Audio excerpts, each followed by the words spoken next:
Hello boys and girls, welcome to my channel, I'm for Classic and welcome to BenchART. So for today we have in here Black Mesa, amazing! So after 15 years we finally receive Black Mesa. So this game it is developed by the Crowbar Collective, which is a group of people that grouped up together to develop a mode which they wanted to rebuild Half-Life 1 entirely from the ground up, using the Source engine, the same engine behind Half-Life 2.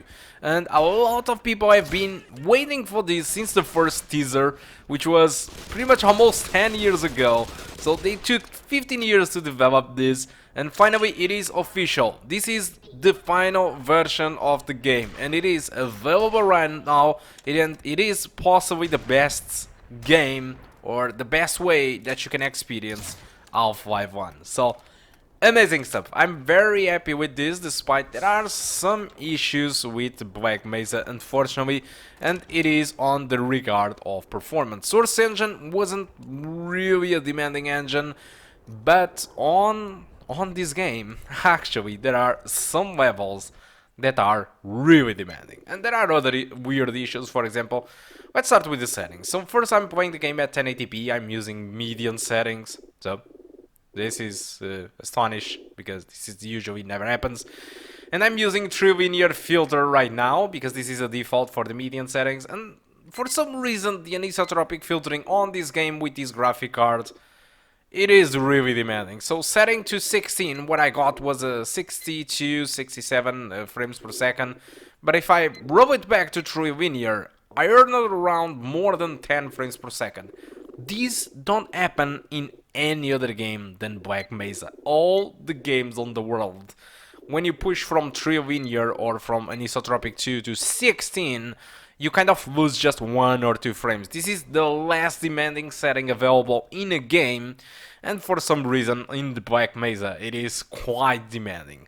So let's jump to the requirements. These guys ask for a 3.2 quad-core, 8 gigs of RAM, and a 4 GB graphic card. They don't really specify which graphic card, but as far as I'm concerned with the median settings, the game never did use more than 1.5 GB of VRAM or more than 1.7 or 1.8, so I think 2 GB it is fine for the median settings or even the high settings. So I've tested the game with the high settings, median and low, and with the high settings the average was 56 frames per second with a 1% low of 33. The median settings, the settings that I will be using throughout this video, what I got was an average of 76 with a 1% low of 51, so there were some moments where I couldn't really guarantee a 60 frames per second experience, and the low settings, what I got was an average of 109 frames per second with a 1% low of 75. Yeah, surprisingly, this is quite demanding, and I believe there are some reasons on it, because Source Engine, despite this doesn't really look that good today, you know, it is not really a game, it's not really a new Red Dead Redemption or anything like it that looks very good. It still looks fairly good, but it's not that good, and yet it is quite demanding. This happens because I believe that these guys took Source Engine to the limit, and also this game it is using DirectX 9, which is quite old.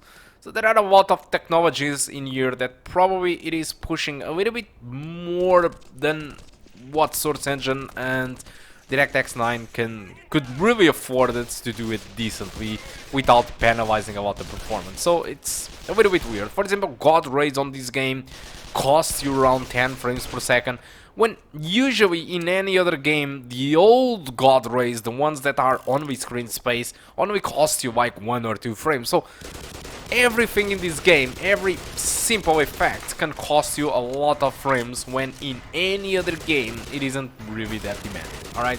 This is something that you should care about. But one of the big surprises in here is that this level over here that I'm testing, and this is the level that I did use to display you the results for the high settings, the median and low. This level over here, it is one of the most demanding levels on the game.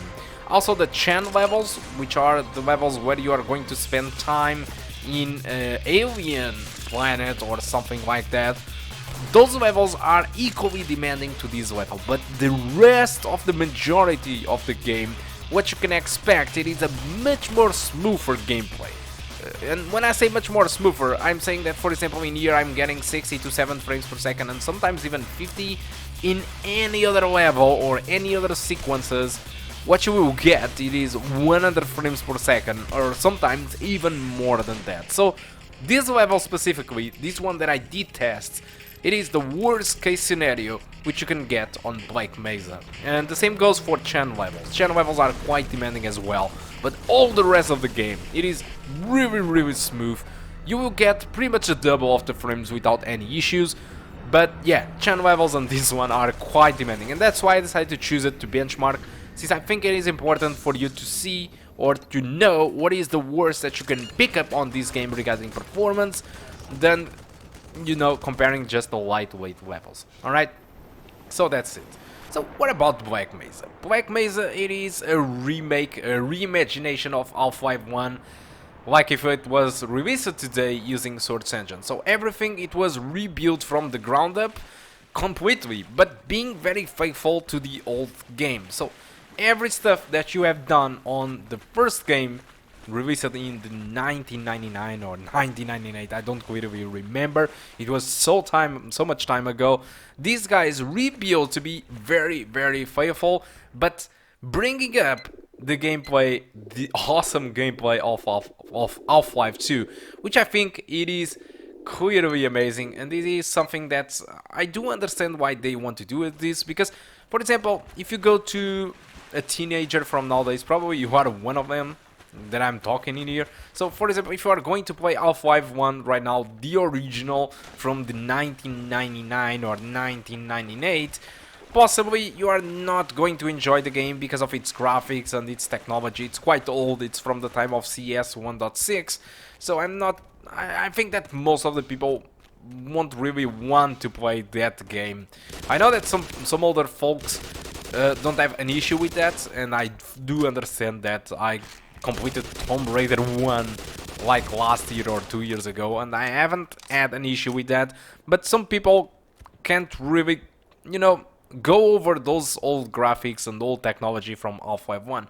And so Black Mesa, it is the answer for them if they want to play Half-Life 1, but with a recent technology. Black Mesa brings pretty much the graphics of Half-Life 2, bringing some new stuff like God Rays, which you can't really have in these graphic cards, since, well, you can, but it will cost you a ton of frames, for example.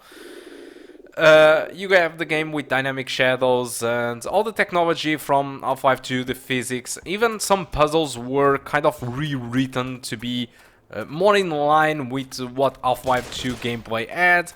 But for most of the stuff, like 99% of the game, it is clearly Half-Life 1 into Half-Life 2 technology and gameplay. And this is completely amazing. This is the way today that I do recommend you to play Half-Life 1. So if somebody says to you, let's say pretend that you finish Black Mesa, and somebody goes to you and says, oh, have you played Half-Life 1? Oh yes, I played it, but through Black Mesa. Alright, so you got a great experience. So that's what the objective that these guys at Crowbar Collective have done. And I think they have done an awesome work in here. The only thing that I think that it is kind of a downside, it's the time that they took to do it, but I do understand. Still, this is a great game. It was a lot of time, but it is really great. You can get it from Steam at $17.99. Even Steam and Valve gave it their blessing. They say that it is really good. Metacritic, it is giving 86% of score. The Steam users are so satisfied that all the ratings for the game are overwhelmingly positive with 97% of score, with the only complaints of this game being the fact that the performance, it isn't really good.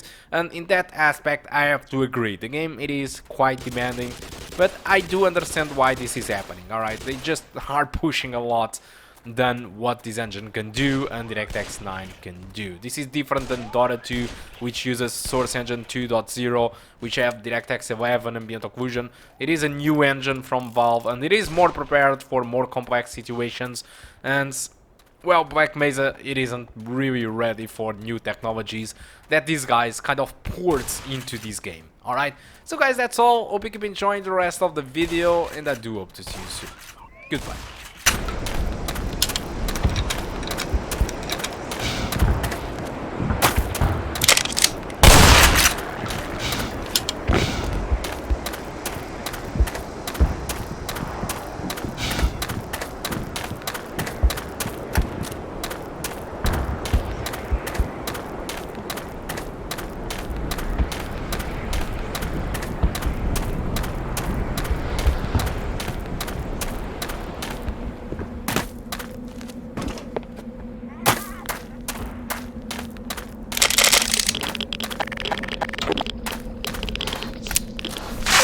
Warning. Hazardous chemicals detected.